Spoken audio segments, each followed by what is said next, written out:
Bien, hermanos, vamos a Juan capítulo 9, como se mencionó, como se anunció, y estaremos viendo el encuentro que tuvo Jesús con este hombre que era ciego de nacimiento, y con la ayuda del Señor queremos predicar acerca de la ceguera a la luz.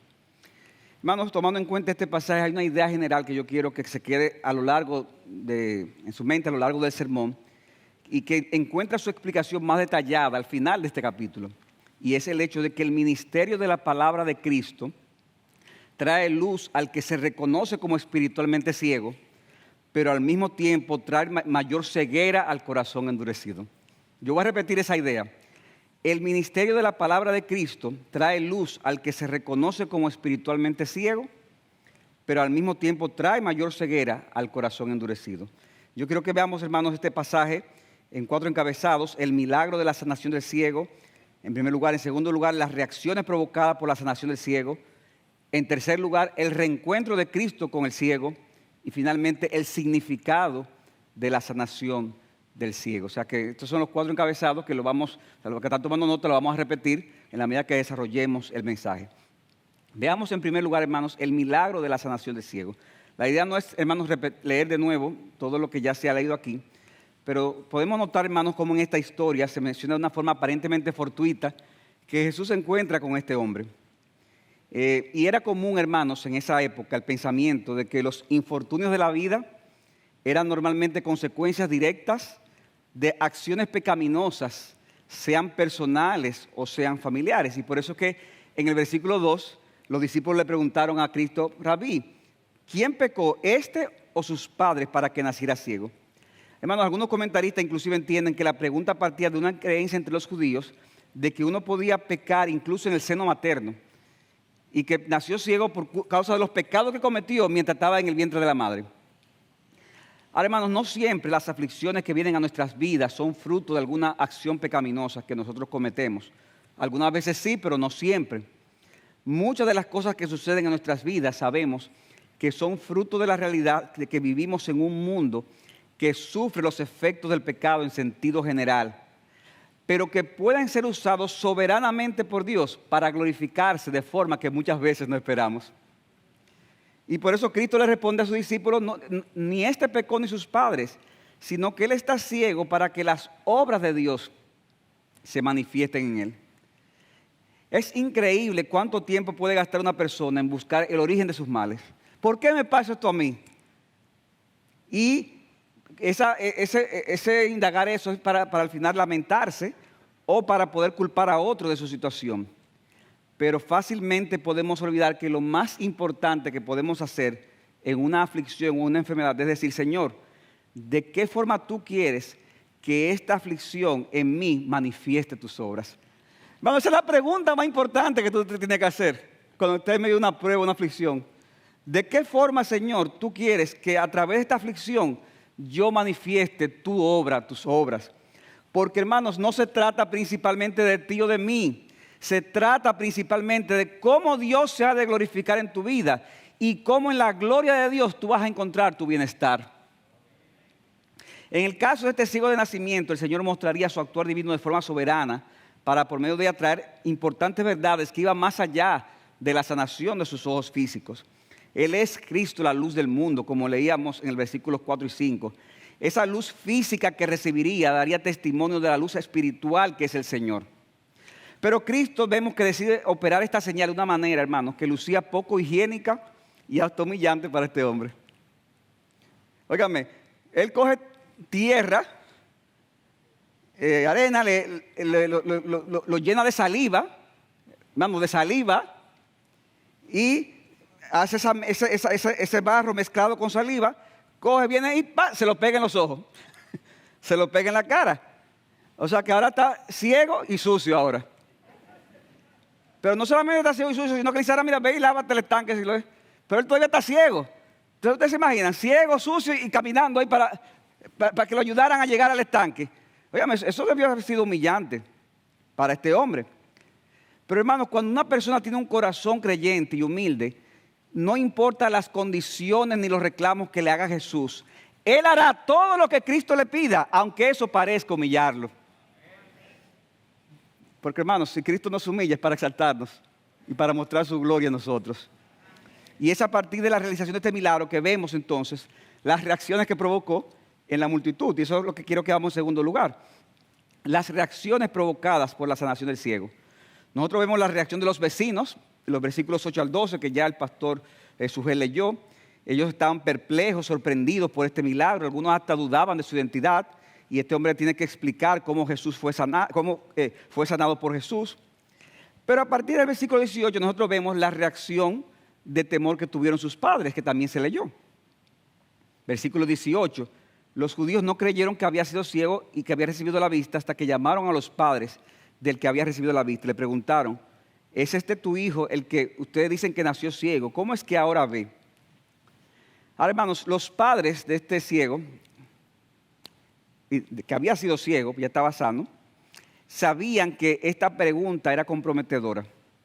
Y la respuesta que le dieron a estos judíos fariseos dejaba mucho que desear. Y el texto mismo nos dice la razón. Versículo 20. Los padres les contestaron, sabemos que este hijo es nuestro hijo y nació ciego. Pero ¿cómo ahora ve? ¿No lo sabemos? ¿O quién le abrió los ojos? Bueno, no lo sabemos. Pregúntenle a él, ya que él es mayor de edad, él hablará por sí mismo. Sus padres dijeron esto porque tenían miedo a los judíos, porque los judíos se habían puesto de acuerdo que si alguien confesaba que Jesús era el Cristo, fuera expulsado de la sinagoga.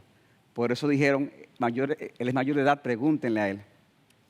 Y podemos ser, hermanos, duros con los padres de este hombre, pero hermanos, ser expulsado en ese contexto tenía duras implicaciones desde el punto de vista social, económico y religioso, sobre todo para personas pobres. Porque habían beneficios que se recibía por tú ser parte de la comunidad, pero que ahora tú no lo ibas a tener. Ellos eran muy pobres, al punto de que su hijo era un mendigo, tenía que pedir en las calles.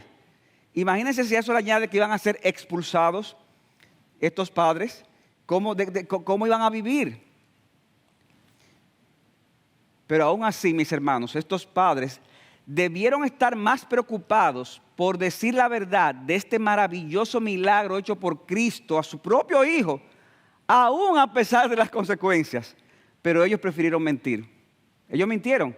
¿Cómo se sanó? No lo sabemos. Eso fue una mentira.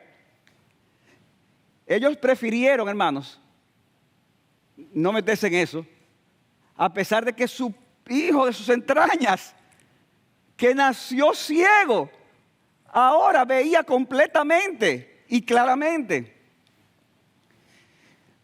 Tal vez tú estás aquí, tú has visto el obrar de Dios, cambiando vida de personas que están muy cerca de ti. Y aunque sabes que se debe a la obra de Jesucristo, tú prefieres no reconocerlo para que no te identifiquen como cristiano por la consecuencia que eso te traerá. Tal vez tú estás aquí y tú sabes que es la obra del Señor. Lo que está cambiando, ese amigo que te invitó, a ese familiar tuyo, que antes era mujeriego, antes era bebedor y ahora resulta que cambió todas esas cosas. Pero tú prefieres no identificarte. Y mi amigo, no hay nada más necio que esa actitud. Preferir que se mantenga en tu vida el favor de los hombres, que al final no llena tu alma, y perder el favor de Dios por siempre, que es la fuente de todo bien. Al fin y al cabo, lo que estos padres hicieron reveló que la gracia de Dios no había operado en esos padres, a pesar de que eran miembros de la sinagoga, de una comunidad muy religiosa. Ellos prefirieron no confesar al Salvador ni gozarse por lo que a su hijo le había ocurrido, con tal de mantener los beneficios de la religión. ¡Wow! Increíble, qué paradójico. Para tener los beneficios de la religión, negaron al que es el autor de la verdadera religión, nuestro Señor Jesucristo. No hay nada más necio que esa actitud. Pero también vemos en el pasaje la reacción que más se destaca, que es la de los fariseos, que está de los versículos 13 al 34. Ellos también indagaron lo ocurrido y aunque algunos de ellos se mostraron perplejos por este tipo de milagro, al final vemos que la reacción fue una reacción de desprecio, cuestionando el hecho de que el milagro se había hecho en el día de reposo, cuestionando de que no sabían el trasfondo de Jesús y cuestionando de que el milagro se le hiciera a un hombre que era un mendigo y un ciego de nacimiento. Oigan, qué increíble. Y aparte del interrogatorio que le habían hecho a sus padres, el pasaje, el capítulo registra cómo al ciego, al que había sido ciego, le preguntan una y otra vez lo mismo. Una y otra vez lo mismo. Se parece, ¿verdad?, a estos interrogatorios que se hacen en muchos lugares donde ahí está el acusado o ahí está el testigo y se le pregunta lo mismo, pero al final no es para que diga la verdad, es para que diga lo que te están preguntando, quiere que tú digas. Y eso fue lo que sucedió con el interrogatorio a este que había sido ciego, versículo 15. Entonces los fariseos volvieron a preguntarle cómo había recibido la vista y él dijo, me puso barro sobre los ojos y me lavé y veo. Versículo 17, entonces dijeron otra vez, ¿qué dices tú de él ya que te abrió los ojos? Él dijo, es un profeta. Versículo 26, le dijeron entonces, ¿qué te hizo? ¿Cómo te abrió los ojos? Óigame, la misma pregunta, una y otra vez. Y acuérdense, hermanos, que la historia bíblica se resume lo que sucede, o sea que debió haber sido algo mucho más largo y que debió haber, como vemos más adelante, llegó un momento que este hombre se cansó, se hastió de esta actitud de los fariseos. Este milagro de Jesucristo, que había proclamado como luz del mundo en los versículos 4 y 5, estaba provocando mayor ceguera espiritual entre estos judíos que estaban interrogando al ciego. Y esa dureza de corazón se va profundizando en la medida, hermanos, que la claridad y la luz se va ampliando en este hombre que había sido ciego de nacimiento. O sea, aquí hay un contraste en este capítulo. Hay una mayor dureza y por otro lado una mayor sensibilidad. Mayor oscuridad en los judíos, mayor luz en este hombre que había sido ciego. Y eso es importante, hermano, captar ese cuadro general de todo el capítulo. Versículo 24, por segunda vez llamaron al hombre que había sido ciego y le dijeron, da gloria a Dios, sabemos que él es un pecador. Esta expresión da gloria a Dios parece que era una forma de forzar al ciego a confesar bajo juramento. Y querían que en esta confesión afirmara que Jesucristo era un pecador para así poder descalificarlo como un enviado especial de Dios. Pero en todo momento, hermanos, este hombre se mantiene firme en sus respuestas, hablando sin temor de acuerdo a la luz que tenía. Y, hermanos, es interesante esta historia, cómo él reconoce, mira, yo no tengo toda la información de Jesús en este momento.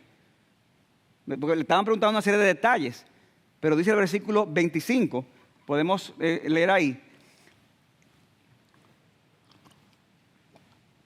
Entonces él le contestó, si es pecador no lo sé, una cosa sé, que yo era ciego y ahora veo. Wow.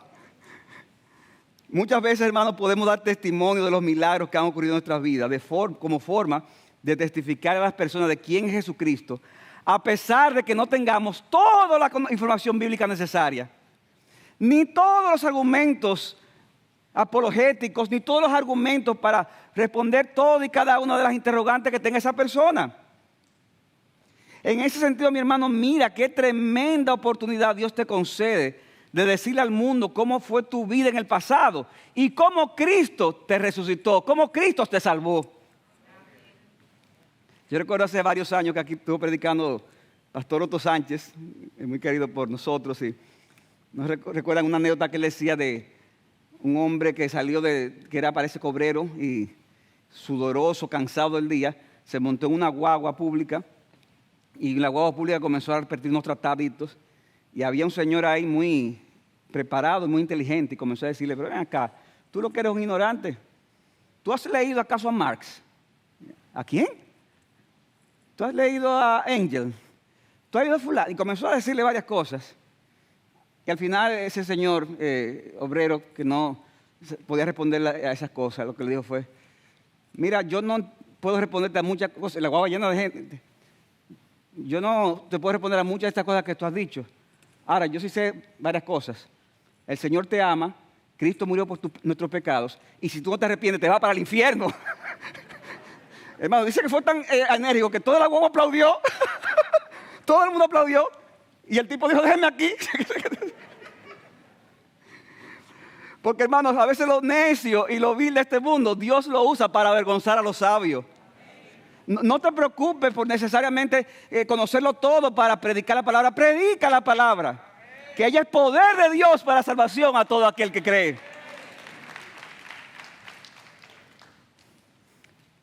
Al no escuchar los fariseos lo que querían, vuelven y lo interrogan una vez más. Y hermanos, es interesante, dice el versículo 26, ellos volvieron a preguntar, ¿qué te hizo? ¿Cómo te abrió los ojos? Y él les contestó, ya hastiado. Ya les dije y no escucharon. ¿Por qué quieren oírlo otra vez? Pero entonces, hermanos, le tiré una última pregunta que les dolió. ¿Es que también ustedes quieren hacerse discípulos de Cristo? Oiga, me ha apretado este hombre. Apretado en dominicano es, no sé, ¿cómo se dice apretado? Ya dice, aguerrido, sí, porque esta última pregunta, hermanos, fue un insulto contra estas personas. ¿Quién se cree este mendigo? Y lo acusan de que ellos eran discípulos de Moisés y él discípulo de alguien que no conocía. Versículos 28 y 29. No sabemos, versículo 29, sabemos que Dios habló a Moisés, pero en cuanto a este, no sabemos de dónde es. Ellos no sabían de dónde venía Jesús, pero al final no lo sabían porque a ellos no les interesaba la verdad. Hermanos, hay personas que son ignorantes de muchas cosas, pero son responsables de su ignorancia. ¿Usted ha oído gente que dice, ay, pero yo no sabía que en el aborto se mata una vida? Eso es una ignorancia, pero hay una ignorancia a la cual tú eres responsable. Porque tú no indagas. ¿Por qué tú no indagas con respecto a los negocios millonarios que hay detrás de la venta de órganos, de fetos? De la agenda que hay de la ideología de género. ¿Por qué tú no indagas? Porque la ignorancia en estos casos no es justificable. Ellos decían, no sabemos de dónde viene Jesús, pero nada más tenía que averiguarlo. Y este mendigo, hermano, que había estado ciego, no solo había con su actitud evidenciado que había recibido sanación física, sino también que había recibido sanación espiritual, a pesar de que le faltaba todavía mucha información de quién era Jesús.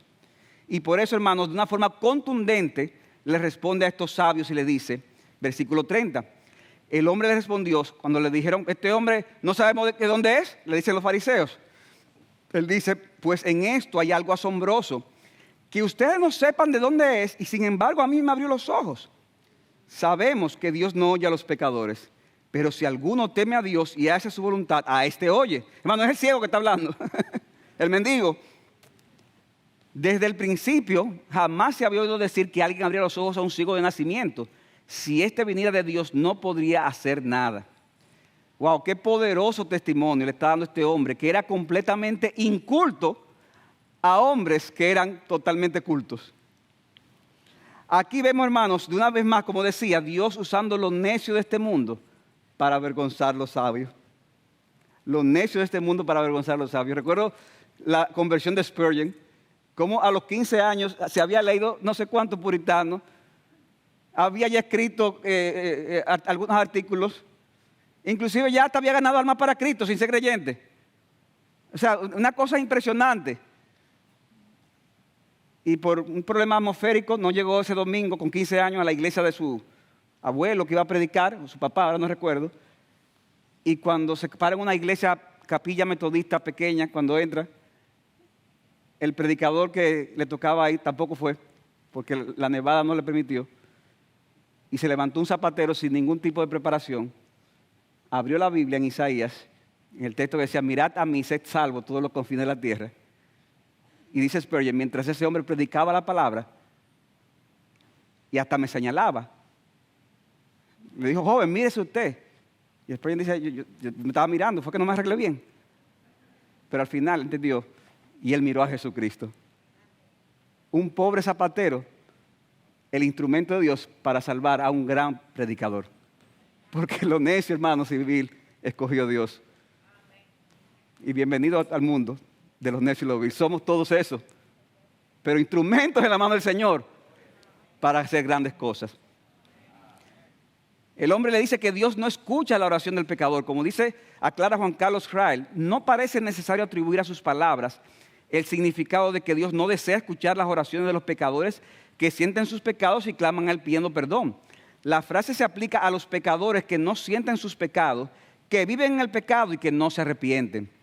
Por eso es que este hombre les recuerda que el que teme a Dios y hace su voluntad, a ese oye. Y como Cristo hizo este milagro con el poder de Dios, la conclusión es que Jesús estaba actuando como un enviado de Dios.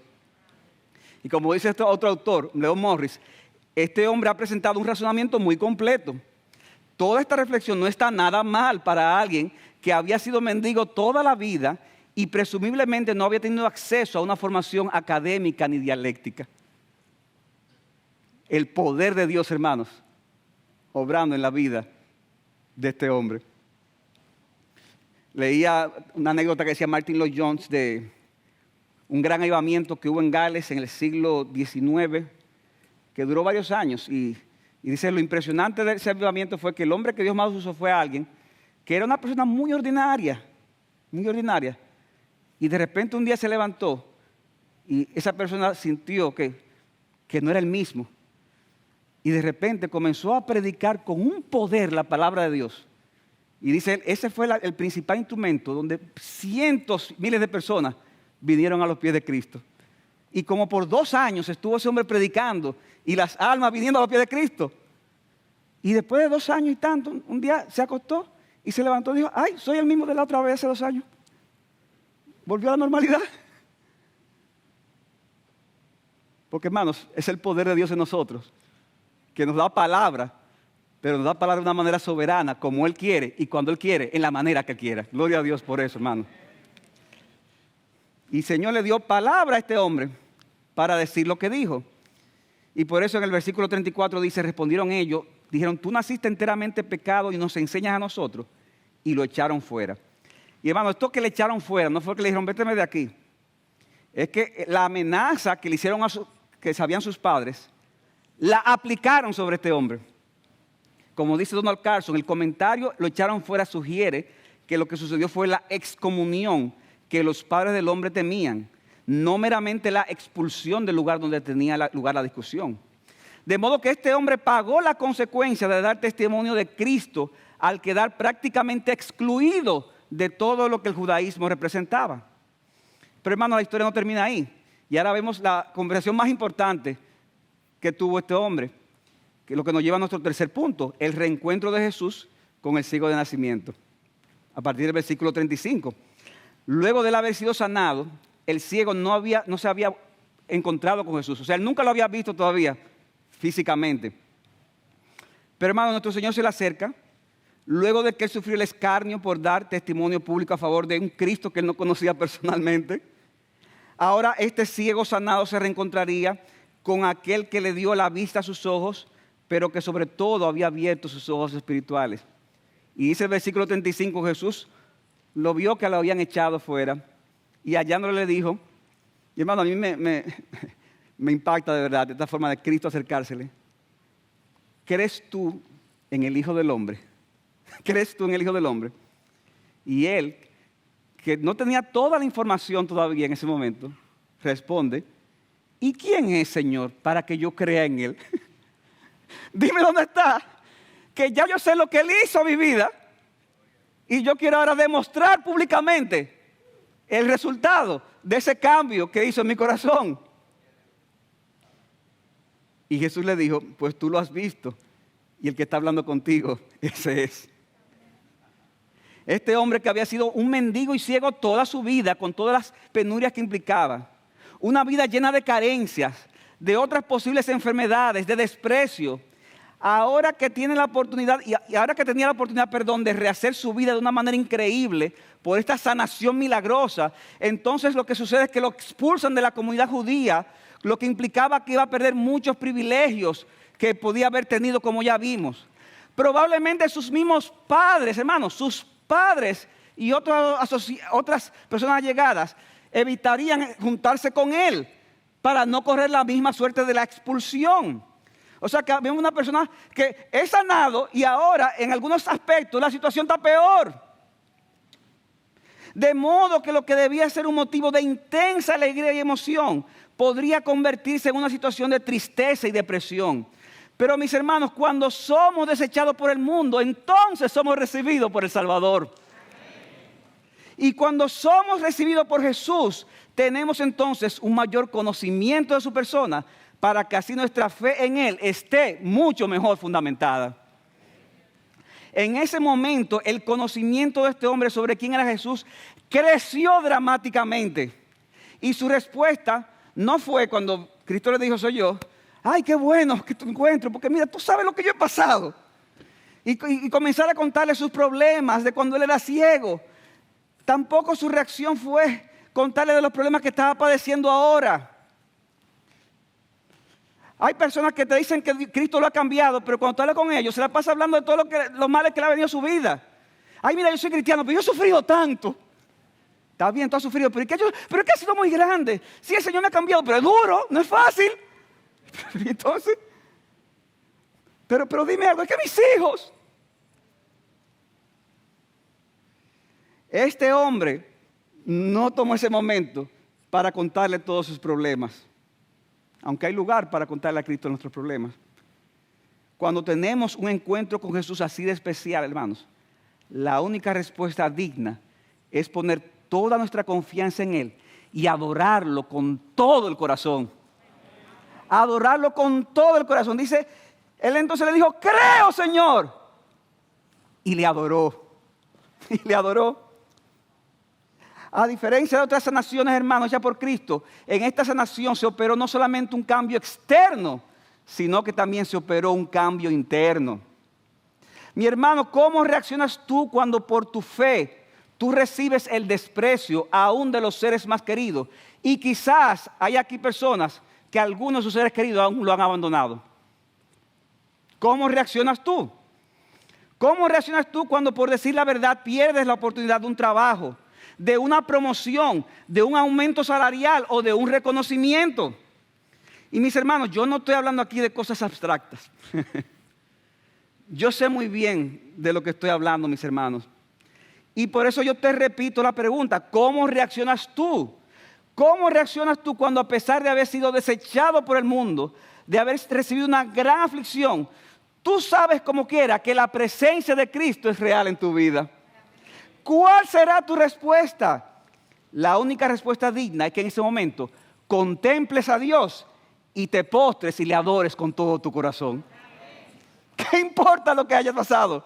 ¿Qué importa que tu esposo o tu esposa te haya abandonado por causa del Evangelio? ¿Qué importa que tus padres te hayan despreciado? Aunque mi padre o mi madre me abandonaran, con todo el Señor me recogerá. ¿Qué importa que no te haya dado esa promoción? ¿Qué importa que hayas perdido ese negocio? ¿Qué importa? Y hermano, lo que yo le digo a ustedes me lo digo a mí mismo. ¿Qué importa? ¿Qué importa? Cuando tenemos, hermano, lo más valioso, la presencia de Cristo entre nosotros.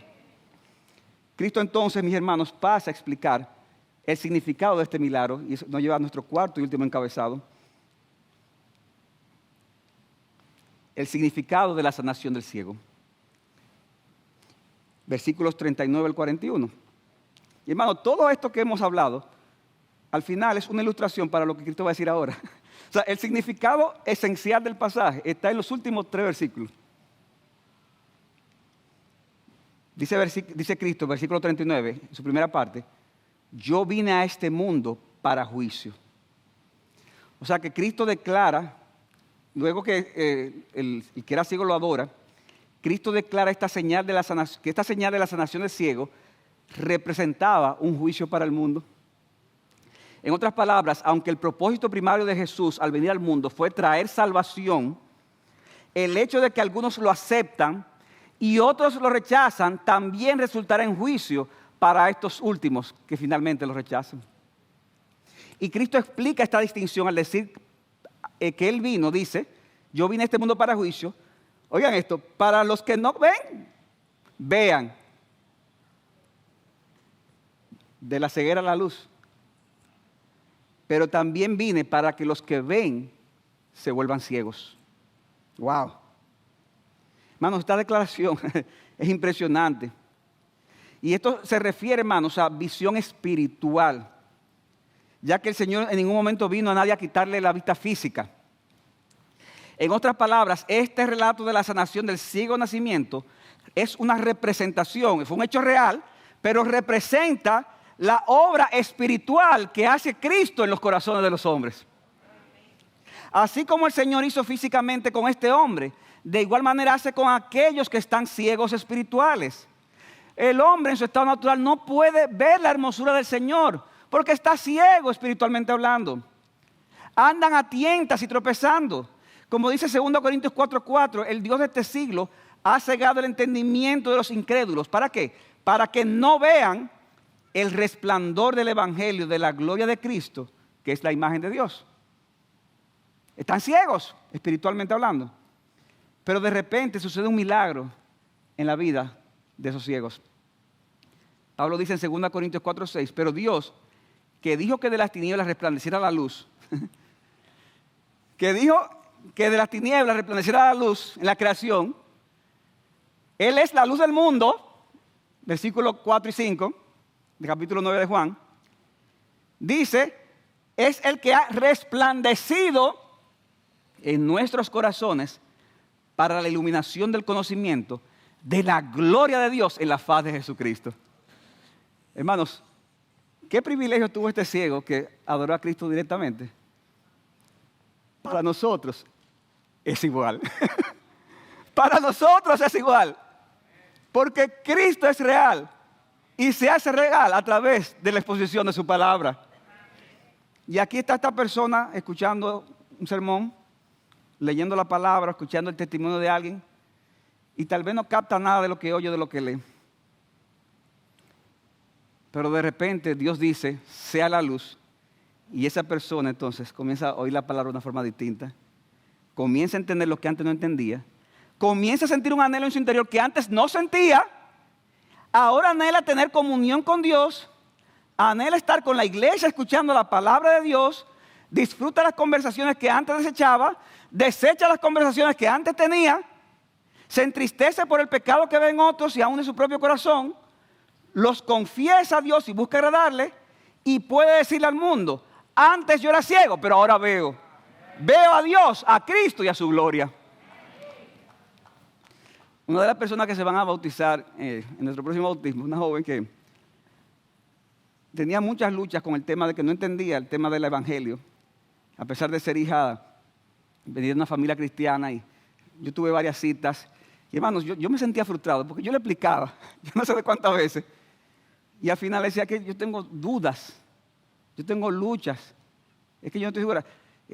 Y yo, pero que es lo que Cristo hizo, pero volví otra vez. De repente dejé de verla y después de varios meses comencé a verla de nuevo en la iglesia. Y comenzó a asistir a los cultos. Y comenzó a participar de la palabra. Y comenzó a ir a la reunión de jóvenes. Y comenzó a sentir como... Entonces, hasta que finalmente cogió la clase para bautismo. Y cuando me tocó entrevistarla, me dice, yo digo, pero ¿qué pasó? Diferente. No, yo no sé qué pasó. O sea, yo dejé de ir aquí porque tenía esa lucha, sentía esa duda. Llamé a IBCJ y me pusieron una consejera. Me presentó el evangelio, entendí el evangelio. Ahora soy ciego y ahora veo. Pero no era eso lo que yo decía. Pero ¿cuántas veces yo lo dije? Mi hermano, es la obra de Dios. Nosotros somos un instrumento. Gracias a la hermana, por cierto, que le explicó el evangelio. Porque ahora está, que entiende el evangelio, goza el evangelio y vive el evangelio y se va a bautizar junto con nosotros. Pero ¿qué fue lo diferente que yo le dije, hermanos? Que Dios en un momento dado dijo, sea la luz. Y la luz resplandeció. Tal vez tú estás aquí como este ciego. Tú me estás escuchando, pero tú no puedes ver a Cristo en su hermosura. Porque eso requiere una obra sobrenatural. Tú necesitas que Dios te dé esa visión. O sea, no es que tú la perdiste, es que nunca la has tenido. Porque es como el ciego de nacimiento. Ruégale entonces a Dios que haga ese milagro en tu vida. No lo suelta hasta que lo puedas ver. No lo suelta hasta que lo puedas oír. Hasta que experimente lo que dice 1 Corintios 2:9. Cosas que ojo no vio, ni oído yo, ni han entrado al corazón del hombre, son las que Dios ha preparado para los que la aman. Pero Dios nos las reveló por su Espíritu. O sea que podemos apropiarnos de esa promesa el día de hoy. Pero cuando este mensaje es rechazado, entonces se convierte en un mensaje de juicio, como dijimos. Y esto es lo que significa la última parte de la declaración de Cristo. Yo he venido para que los que ven se vuelvan ciegos. Wow. O sea, y hermanos, aquí hay una ironía. No es que este segundo grupo tenía visión espiritual. Es que ellos creen que ven y por tanto, como creen que ven, no reconocen que necesitan a ese oftalmólogo todopoderoso para que lo sane y le dé la visión completa. Eso es lo que pasa. Tú no ves esa necesidad. Y eso te llevará entonces a una ceguera mayor. Y por eso dice el versículo 40 que algunos de los fariseos que estaban con él oyeron esto y le dijeron, ¿acaso nosotros también somos ciegos? Ellos entendieron que era hacia ellos que se referían. ¿Y esto entonces? Ellos sintieron que Cristo los estaba llamando ciegos en el sentido espiritual. Y la respuesta de Cristo fue fulminante, versículo 41. Jesús le dijo, si fuerais ciegos, no tendríais pecado. Pero ahora porque decís vemos, vuestro pecado permanece. En otras palabras, si ellos fueran ciegos en el sentido que Cristo usa el término aquí, personas que reconocen su ceguera espiritual, entonces no tendrían pecado. Es decir, no tendrían ningún obstáculo que les impidiera buscar la sanación espiritual de parte del Señor. Pero ellos negaban que tuvieran esa ceguera y eso era peor, ya que entonces su pecado permanecía, es decir, permaneció una incredulidad, una dureza. Y lo que estaba supuesto hacer la palabra de Dios, que era transformarlo, lo que hacía era que los endurecía más y más. Y hermanos, hay momentos en que la dureza puede ser tan grande que ya lo único que queda esperar es el juicio de Dios sobre una persona. Por eso dijo el Señor que en ellos se cumple la profecía que dice, al oír oiréis y no entenderéis, y viendo veréis y no percibiréis. ¿Por qué? Porque el corazón de este pueblo se ha vuelto insensible y con dificultad oyen con sus oídos y sus ojos se han cerrado para que no vean con los ojos y oigan con los oídos y entiendan con el corazón y se conviertan y yo los sane. Mi amigo, cuidado con negar tu ceguera espiritual para que no te suceda como a estos hombres que al final rechazaron a la luz del mundo y quedaron en mayores tinieblas espirituales. Reconócelo ante el Señor para que entonces Él venga a tu vida con poder y tengas una visión espiritual perfecta y completa y puedas entonces adorar el nombre del Señor al poder entonces contemplar la hermosura de nuestro Salvador. Hermanos, a la luz de esto que hemos aprendido hoy, yo quiero concluir con una pregunta final. ¿Cuál será tu respuesta, mi hermano, ante este Jesús que ha sido presentado en esta mañana? ¿Cuál será tu respuesta? Spurgeon, hablando de este mismo pasaje, dijo lo siguiente: mis momentos más felices son cuando estoy adorando a Dios, cuando adoro realmente al Señor Jesucristo. Es lo más aproximado a cómo será en el cielo, donde en los días y noches el pueblo le ofrecerá adoración perpetua al que está sentado en el trono y al Cordero. Por lo tanto, ¿qué momento memorable hubo de ser para este hombre cuando adoró a Cristo? Ahora bien, si Cristo no era Dios, el hombre era un idólatra, un adorador de hombres. Si Cristo no era Dios, entonces no somos cristianos, somos unos incautos engañados, somos idólatras, tan malos como los paganos por quienes sentimos compasión. Pero bendito sea su santo nombre. Él es Dios y sentimos que el deleite supremo de nuestra vida es adorarle. No podemos taparnos la cara con nuestras alas porque no las tenemos, pero podemos tapárnoslas con su propio manto de justicia cuando sea que nos acerquemos a Él. No podemos cubrir nuestros pies con nuestras alas como lo hacen los ángeles, pero tenemos su sangre y su justicia como cobertura para nuestros pies y como alas con las que podemos volar hacia Él. Y aunque no tenemos coronas que podamos arrojar a sus pies, sí tenemos algo digno de honra y lo ponemos a sus pies y clamamos: la gloria, Señor, no es para nosotros, sino para tu nombre, por causa de tu amor y de tu verdad. Hermanos, ¿cuál va a ser tu respuesta?